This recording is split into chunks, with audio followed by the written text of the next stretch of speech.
Hello everyone, welcome to our channel Karva of stock market. तो आज के इस वीडियो में हम लोग देखेंगे टाटा पावर के क्वार्टर 3 के नंबर्स। तो नंबर्स आ चुके हैं जैसे कि आपको पता ही है, तो हम लोग नंबर्स देखते हैं। तो नंबर स्टार्ट करने से पहले मैं बताना चाहूँगी कि मैंने बहुत सारी कंपनीज़ के क्वार्टर 3 के नंबर्स कवर किए हैं और मैंने उसके अंदर बताया है कि नंबर्स कैसे आए हैं, फंडामेंटल्स भी मैंने कवर किए हैं। तो आप प्लीज़ जाके वो वीडियोज़ देखिए सो दैट आपको कंपनी के बारे में ज़्यादा से ज़्यादा जानकारी मिले और कंपनी के नंबर्स आपको पता चले कि कंपनी ने कैसा परफॉर्म किया है।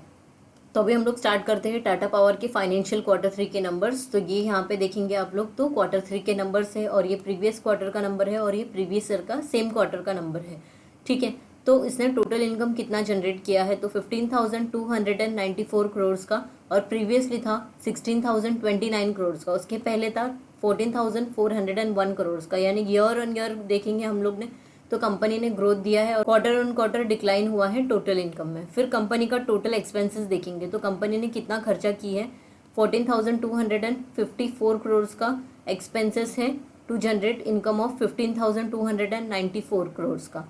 ठीक है, तो और प्रीवियसली था इसका 14,754 करोड़ का, उसके पहले था 13,745 करोड़ का। तो खर्चे भी देखेंगे आप तो ईयर ऑन ईयर इंक्रीज हुआ है और क्वार्टर ऑन क्वार्टर एक्सपेंसेस है इसके वो कम हुए हैं, बिकॉज क्वार्टर ऑन क्वार्टर इसका टोटल इनकम भी कम हुआ है। नेक्स्ट हम लोग देखेंगे,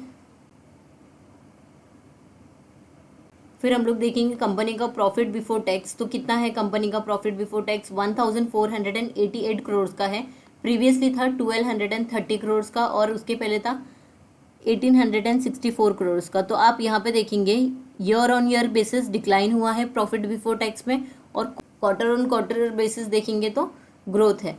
ठीक है, फिर टैक्स कितना लगा है इस कंपनी को, तो यहाँ पे टोटल टैक्स एक्सपेंसेस देखेंगे तो 412 करोड़ का है, प्रीवियसली 213 करोड़ का था और उसके पहले 811 करोड़ का था। तो यानी टैक्स भी कंपनी ने कम किया है अभी ईयर ऑन ईयर बेसिस।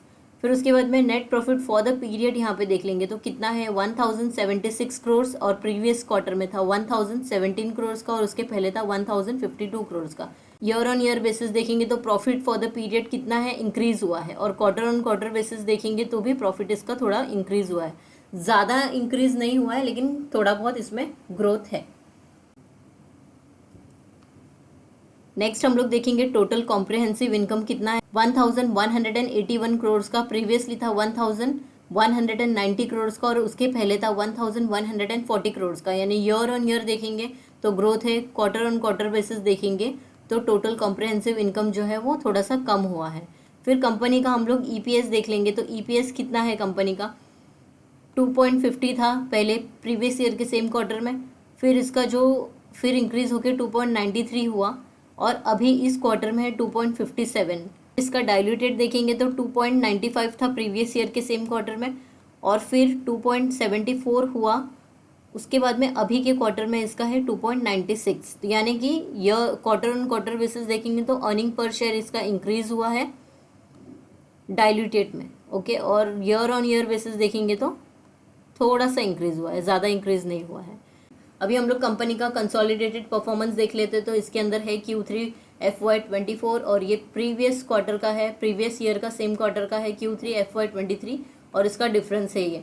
ठीक है, और यहाँ पे हम लोग देखेंगे ऑपरेटिंग इनकम तो अभी है 14,841 करोड़ का, प्रीवियस ईयर के सेम क्वार्टर में कितना था, 14,339 करोड़ का, यानी कि ग्रोथ है इसके अंदर प्रॉफिट इनकम में। फिर ऑपरेटिंग एक्सपेंसेस देखेंगे तो कंपनी के खर्चे कैसे हैं, कंपनी के खर्चे भी बढ़ गए हैं बिकॉज ऑपरेटिंग इनकम भी इंक्रीज हुई है। तो यहाँ पे देखेंगे तो 12,234 करोड़ का है, पहले था 11,794 करोड़ का। ओके, तो यहाँ पे देखेंगे तो ईयर ऑन ईयर बेसिस इसमें ग्रोथ है, एक्सपेंसेस भी बढ़ गए हैं। फिर ऑपरेटिंग प्रॉफिट यहाँ पे देखेंगे तो कितना है, 2,607 करोड़ का है, प्रीवियसली था 2,545 करोड़ का। तो यहाँ पे हम देखेंगे तो ऑपरेटिंग प्रॉफिट भी इसका इंक्रीज हुआ है। अदर इनकम में यहाँ पे है 643 करोड़, प्रीवियसली था 273 करोड़। तो यहाँ पे अदर इनकम भी इंक्रीज हुआ है इस क्वार्टर में। फिर एबिटा इसका देखेंगे तो 3,250 करोड़ का है और प्रीवियस ईयर के सेम क्वार्टर में था 2,818 करोड़ का। तो यहाँ पे देखेंगे एबिटा भी इंक्रीज हुआ है। इंटरेस्ट कॉस्ट इसके अंदर देख लेंगे तो 1094 करोड़ का है, पहले था 1098 करोड़ का। तो यानी इंटरेस्ट कॉस्ट है उसके अंदर थोड़ा सा डिफरेंस आया है। और यहाँ पे डिप्रिसिएशन देखेंगे 926 करोड़ का है और पहले था 853 करोड़ का, यानी डिप्रिसिएशन इसका इंक्रीज हुआ है। Profit before tax before share of associate and joint venture कितना है इसमें 1230 और प्रीवियसली था 866। तो यहाँ पे देखेंगे तो प्रॉफिट बिफोर टैक्स का जो है वो इंक्रीज हुआ है। फिर profit before tax after share of joint venture, तो शेयर जो भी जॉइंट वेंचर का शेयर है उसको निकालने के बाद में कितना होता है 1489 करोड़ का और पहले था 1864 करोड़ का। यानी कि यहाँ पे हम देखेंगे प्रॉफिट बिफोर टैक्स में डिक्लाइन हुआ है year on year basis. Net profit before exceptional item का देखेंगे तो 1076 करोड़ का है, प्रीवियसली था 1052 करोड़ का, यानी इसमें ग्रोथ है नेट प्रॉफिट में। फिर net profit for the period देखेंगे तो कितना है 1076 करोड़ का, सेम ही है। और प्रीवियस ईयर के सेम क्वार्टर में था 1052, यानी कि यहाँ पे देखेंगे तो ग्रोथ है 24 करोड़ का, ज़्यादा ग्रोथ है बस। इसके अंदर हम लोगों को मोस्ट इम्पॉर्टेंटली हमें सेगमेंट कवर करने हैं कि सोलार से कितना इसने रिवेन्यू जनरेट किया है और फिर उसमें से जो इलेक्ट्रिक व्हीकल चार्जिंग स्टेशन है उसमें से कितना कैसा परफॉर्मेंस है, देन रिन्यूएबल एनर्जी। ये तीन जो सेगमेंट में ये कंपनी काम करती है उससे से ज़्यादा हमें इम्पॉर्टेंट है बिकॉज वही अपना फ्यूचर ओरिएंटेड बिजनेस है और उसी से इस कंपनी को बेनिफिट मिलने वाला है। तो वो नंबर्स हम लोग देख लेते हैं। अभी हम लोग कंपनी के एंटिटी वाइज कंसोलिडेटेड परफॉर्मेंस देख लेंगे। तो ये है ऑपरेटिंग प्रॉफिट इनकम, एबिडा और प्रॉफिट आफ्टर टैक्स। ये है करंट क्वार्टर, ये है प्रीवियस ईयर का सेम क्वार्टर और ये सेम सिमिलरली वैसे ही है एबिडा के लिए भी और प्रॉफिट आफ्टर टैक्स के लिए भी। तो अभी हम लोग देखेंगे कंसोलिडेटेड बिफोर एक्सेप्शनल आइटम में देखेंगे तो 14,841 करोड़ का है क्वार्टर 3 में और प्रीवियस ईयर के सेम क्वार्टर में कितना था 14,339 करोड़ का, यानी कि इसमें ग्रोथ है ऑपरेटिंग प्रॉफिट इनकम में। एबिडा में देख लेंगे तो 3,250 करोड़ का है और पहले था 2,818 करोड़ का, तो इसके अंदर भी ग्रोथ है एबिडा में। प्रॉफिट आफ्टर टैक्स देखेंगे इसका तो 1,076 करोड़ का है, पहले था 1,052 करोड़ का, तो यहाँ पे भी ग्रोथ है इसका प्रॉफिट आफ्टर टैक्स में। देन हम लोग स्टैंड अलोन एंड की सब्सिडरीज देख लेते हैं कंपनी की। तो टाटा पावर का स्टैंड अलोन नंबर्स देखेंगे तो ये यहाँ पे है 5,063 करोड़ का है, पहले था प्रीवियस ईयर के सेम क्वार्टर में ऑपरेटिंग प्रॉफिट इनकम था 5,496 करोड़ का और एबिडा देख लेंगे हम लोग तो 1,503 करोड़ का है और पहले था 2,841 करोड़ का। ठीक है, तो यहाँ पे देखेंगे तो एबिडा में डिक्लाइन हुआ है। फिर यहाँ पे देखेंगे 527 करोड़ का है और पहले था 1,504 करोड़ का प्रॉफिट आफ्टर टैक्स, तो इसमें भी डिक्लाइन हुआ है। तो टाटा पावर स्टैंड अलोन से परफॉर्मेंस अच्छा नहीं आया है। अभी यहाँ पे सेगमेंट वाइज देख लेंगे एंटिटी वाइज। तो मैथन पावर MPL ये देखेंगे 845 करोड़ का है, पहले था 809 करोड़ का। ठीक है, तो यहाँ पे ईयर ऑन ईयर बेसिस देखेंगे तो ग्रोथ हुआ है। ठीक है, ऑपरेटिंग प्रॉफिट इनकम में। देन हम लोग देखेंगे एबिडा अगेन 182 का है और पहले था 213 का, यानी यहाँ पे भी डिक्लाइन है, एबिडा में डिक्लाइन है। फिर हम लोग देखेंगे प्रॉफिट आफ्टर टैक्स तो अभी 81 का है और पहले था 103 का, तो यहाँ पे भी मैथन पावर में डिक्लाइन है। अभी हम लोग देखेंगे दिल्ली डिस्कॉम से यहाँ से कितना परफॉर्मेंस आया है। तो यहाँ पे देखेंगे तो 2,231 करोड़ का है, प्रीवियसली था 2,236 करोड़ का, यानी इसमें थोड़ा सा डिक्लाइन आया है, ज़्यादा नहीं। और यहाँ पे देख लेंगे एबिडा इसका है 325 करोड़ का, पहले था 329 करोड़ का, यानी यहाँ पे भी थोड़ा सा डिक्लाइन है। कंपनी ने मेंटेन करके रखा है लेकिन एकदम माइनर सा डिक्लाइन इसमें आया है दिल्ली डिस्कॉम में। फिर 109 करोड़ का इसका प्रॉफिट आफ्टर टैक्स है और प्रीवियसली था 107 करोड़ का, यानी यहाँ पे इम्प्रूवमेंट है पहले के क्वार्टर से। पावर ट्रेडिंग से अभी सबसे इम्पोर्टेंट हमें यहाँ देखना था, पावर ट्रेडिंग से क्या आ रहा है इसका।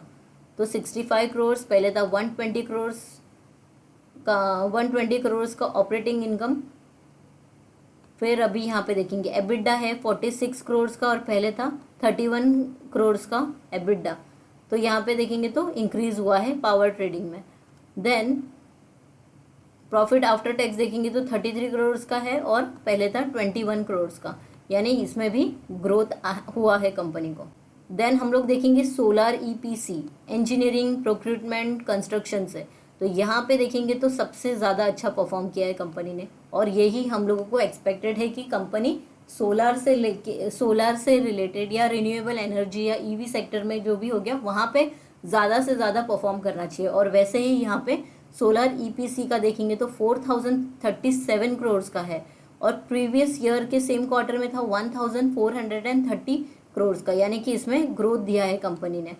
देन इसका एबिडा देखेंगे हम लोग 203 है और पहले था इसका एबिडा 96 का, यानी एबिडा भी इसका इंक्रीज हुआ है। उसके बाद में प्रॉफिट आफ्टर टैक्स में देखेंगे तो 120 है और पहले था 49 करोड़ का।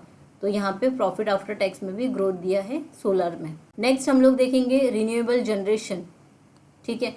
तो यहाँ पे 740 का है और प्रीवियस ईयर के सेम क्वार्टर में 704 का है, तो इसमें जो रिन्यूएबल जनरेशन से देखेंगे तो इंक्रीज है।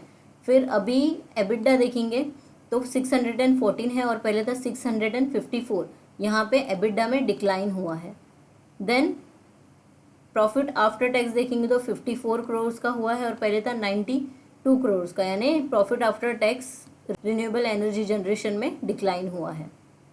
फिर अदर सेक्टर्स भी जैसे कि कोल एसपीवी, फिर TERPL, TP सेंट्रल ओडिशा, ये सारी चीज़ों में देखेंगे तो मिला के इसका टोटल आ जाता है। यहाँ पे देखिए टोटल ए तो कितना है ऑपरेटिंग प्रॉफिट इनकम 17,837 करोड़ का और प्रीवियसली था 15,247 करोड़ का।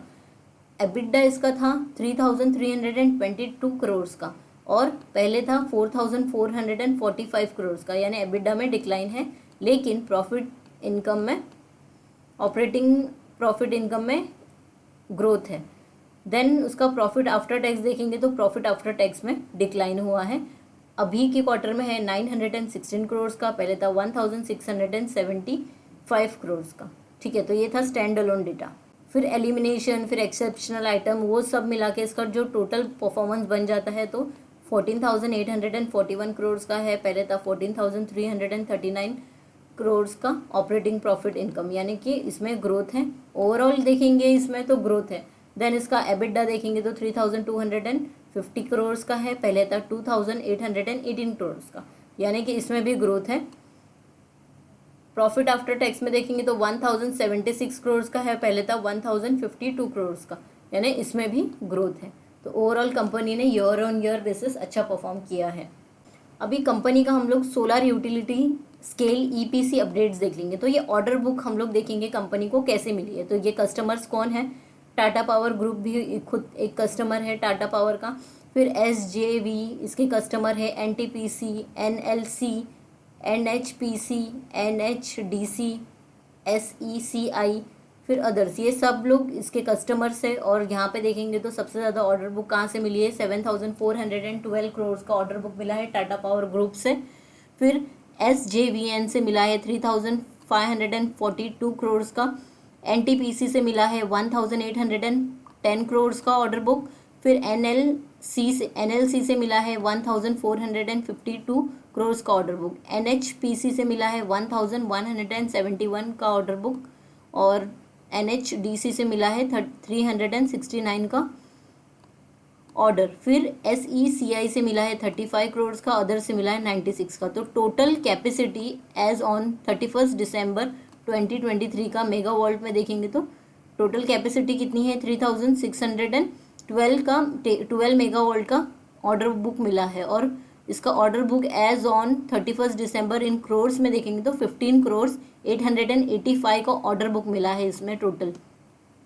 यहाँ पे बिजनेस अपडेट्स देख लेंगे। तो utility scale solar EPC business has own order, तो उसको कितना ऑर्डर मिला है, 612 मेगावाट का ऑर्डर मिला है, जिसका वैल्यू है 2,894 करोड़ का इसको ऑर्डर मिला था Q3 में, ठीक है। और highest order own in quarter by Tata power which consist of 460 megawatt solar project from SJVN ने इसको ऑर्डर दिया है। कितने का ऑर्डर दिया है? 460 मेगावाट का ऑर्डर दिया है SJVN ने।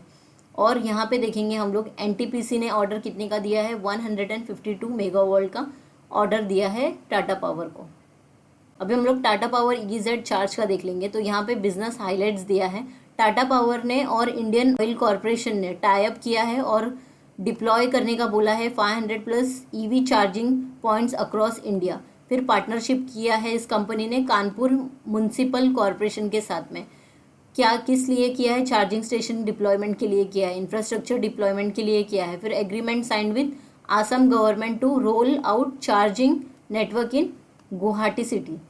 अभी हम लोग देखेंगे clean and green power generation में कंपनी का टारगेट है 2045 तक 100% रिन्यूएबल एनर्जी में आने का और थर्मल को पूरी तरीके से रिमूव करने। अभी थर्मल का यहाँ से देखेंगे तो 84% का था और क्लीन एंड ग्रीन से देखेंगे तो 16% का था। अभी 23 तक, फाइनेंशियल ईयर 2023 तक यहाँ पे देख लेंगे तो 38% का हो गया है क्लीन एंड ग्रीन और 62% का थर्मल में आ गया, मतलब कि थर्मल अभी कम होते जा रहा है। अभी 2030 तक का टारगेट है क्लीन एंड ग्रीन एनर्जी में थर्मल का 30% तक होना चाहिए और क्लीन एंड ग्रीन एनर्जी में 70% का टोटल होना चाहिए। 2045 तक का देखेंगे तो 100% क्लीन एंड ग्रीन एनर्जी में इसका कैपेसिटी 100% ला देंगी कंपनी। तो ये कंपनी का फ्यूचर टारगेट है और कंपनी अपना टारगेट अचीव करने के लिए बहुत ही अच्छे से परफॉर्म कर रही है, कैपेक्स कर रही है और बहुत सारा R&D भी करते जा रही है कंटिन्यूसली। नए नए एक्सपेंशंस कंपनी ने किए हैं। अगर आप इसका पूरा प्रेजेंटेशन रिपोर्ट पढ़ेंगे तो आपको ज़्यादा से ज़्यादा इन्फॉर्मेशन मिल सकती है। इस वीडियो में मैं पूरा नहीं कवर कर सकती हूँ क्योंकि वीडियो बहुत ही बड़ा हो जाएगा। मुझे कमेंट करके बताइए कि ये कंपनी आपको कैसी लगती है, ये वीडियो आपको कैसा लगा है, मुझे कमेंट करके बताइए। अगर आपको ये वीडियो अच्छा लगा है तो इस वीडियो को लाइक कीजिए, इससे मेरा मोटिवेशन बढ़ेगा। और अगर आप चैनल पर पहली बार आए हैं तो चैनल को सब्सक्राइब कीजिए, बेल आइकन पे क्लिक कीजिए सो दैट वीडियो की नोटिफिकेशन आपको मिलती रहे। Thank you for watching this video. मिलते हैं अगले वीडियो में।